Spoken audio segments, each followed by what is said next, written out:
Well, hello, this is Shane from Shane's Books and Review, and I hope you are having a great day today. As mentioned on Monday, our book today is Undying Mercenaries, book number 9 from V Larson, which is Dark World. So is this book worth your time, money, and efforts? It depends. It does. It simply depends. It depends on you. If you've read any of these books before, then of course you won't want to miss it, because there is, I believe, some tie-in things that's going to go into book 10 if he writes another one on it. But if you've never read the series before, I definitely would say don't start with this one. Start with Dust World, and you'll find some interesting things there. If you have read these books, it does seem, though, this one anyhow is kind of a setup book for something that's coming in the next one. It seems to be a ebb and a flow in these books, that maybe one of them will have something big and then the next one will be the setup too. And I think that's going to be the case with this. Now, it does have our hero and protagonist, James Mcgill. And James, of course, does have his usual sexual exploits and this kind of a thing throughout the book. And even though it does have some interesting interactions with the scenery and the descriptions and the places of what's happening, and it is filled with comedic type things, I wouldn't say it's necessarily the best book in the saga so far. Now, there's nothing coherently wrong with the book. I want to put that out there. It's not that it's broken, or the linear tell of a story, or the 3-act structure, or anything like that's been broken in it. It's not. So the setup in the book has to do with, in the previous books, they have defeated the cephalopods, right? And the cephalopods are kind of like a, don't let your lights get too hot, kids. So the setup is, in the last few books, they have met and defeated the cephalopods. They have gone to Blood World. There's the Brood and the Littermates and all that kind of a thing. Now they are trying to push their way farther into the galaxy, and they're trying to take over more and more territory, because they know that we are a fledgling society. We've only got X amount of ships compared to other places that have tens of thousands and millions of ships, and there's really not a whole lot we could really do, because we are in the fringe. The idea is they're going to take over a manufacturing facility. They're going to take it by force because they've already beaten these people. It's an exercise in diligence for the characters is what it amounts to. Alright, so previously I mentioned Galena, which was the Emperata playmate, I guess would be. They're both each other's playmates, and it's a power struggle between the two of them. And James does, comically enough, have a lot of attention span issues. So if he were to watch one of these reviews per se, he would last about 15 seconds before he got food and wouldn't pay attention the rest of the time. And this is what happens in the opening scene. Drusus is giving a speech. Drusus is going to be changing the structure of Varys, which is the legion that James is in, as well as Harris and Graves, etc., and Glenda. And there's two factions on Earth. You've got the legions, which go out into space and rah give us some,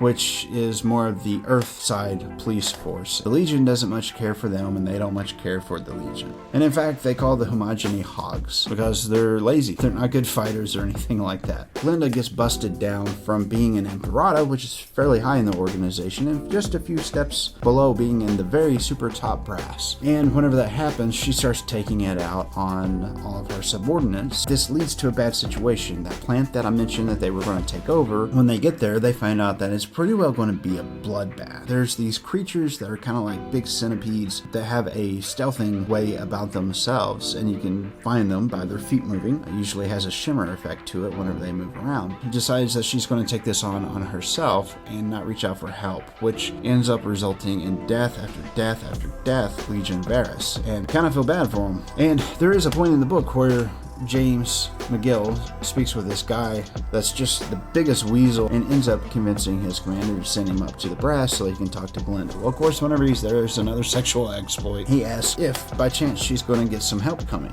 because now that they're there and they have more alien tech where they can open a gateway so that they don't even have to send ships now. There's a gateway between point A and point B, read wormhole, and the people can just simply walk through it to where they're at. There's another subsection of that. These cephalopods that I mentioned earlier that were defeated, they were a slave race or a master race. So essentially their organization is that if I get defeated by you, you own me and I must serve you. There is no other option, servitude or death, because there are some things that they are so much more advanced about than we are, and in another way they're just like a stick just waiting to be picked up and slammed against a ball to send it over the field out into our right. With all that, the legions have been short-sighted. They don't have enough of those machines that I mentioned in Monday's video to help bring the cephalopods back to life whenever they get killed. And so there's this morality issue that's happening in the book of, is, permadeath something that should be allowable for other aliens? Is it fair that we only have one machine for them and enough to bring up an entire legion for us in a matter of hours or days? And the answer that's given is, we're just going to keep bringing those in. We'll just get fresh recruits because there's so many of them. That was something that really bothered me in the book. And I know it's all fictional, don't get me wrong. I don't take it as serious as real life. That was one thing that really rubbed me wrong in this book, was the way that the cephalopods, even though they were defeated, I still felt like the treatment of those intelligent beings was mostly wrong. Now, I don't want to give away the ending. I don't want to tell you about the way that everything wraps up. There's one thing that V Larson does do fairly well, and that is put you in a new place with different rules and different things that happen. And he's really good with coming up with new and unique things, not describing the technology to a fault, coming up with new ideas for different races and different creatures to have and to use. For example,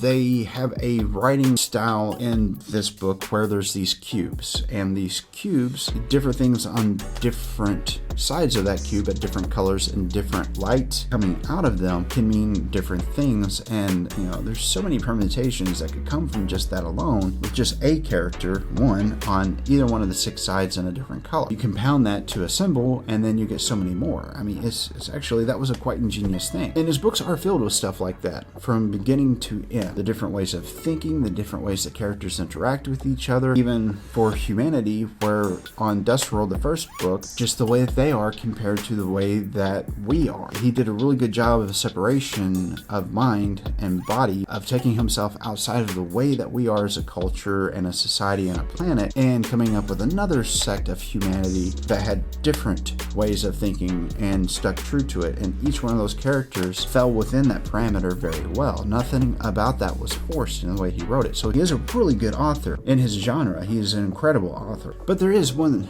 even though I didn't like that one part of the book so much. It was a small part, but it was something that stuck with me through the entire book. There was, however, it seems, more dialogue between the characters that I like, such as Graves, Harris. Did I call her Glinda? I'm so sorry, it's Galena. And Sargon. Sargon's one of those unsung heroes that's always in the background. He's a heavy weapons operator, but he's got the knack of a cockroach to not die. He's always there. He's not a runner. He's not a scared person. That's not what I mean by that. He knows where to be and where not to be. Like I said, there's dialogue between Mcgill and Harris and Graves, and it seems like they're finally starting to get past this 6th book, I don't like you.